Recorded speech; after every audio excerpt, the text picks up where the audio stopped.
How to fix Google Workspace zip file. Hello guys, if you want to fix this problem on Google Workspace, first step, go to settings, click apps and notifications, click apps and wait a second for loading.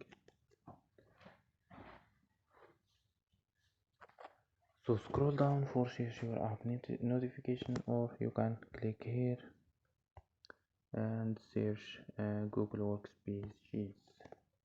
Go to force stop, click OK and go to storage and click clear cache.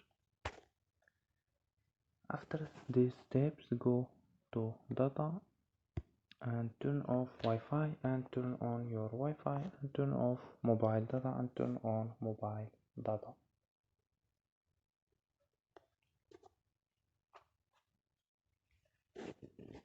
So don't forget like and subscribe. Bye.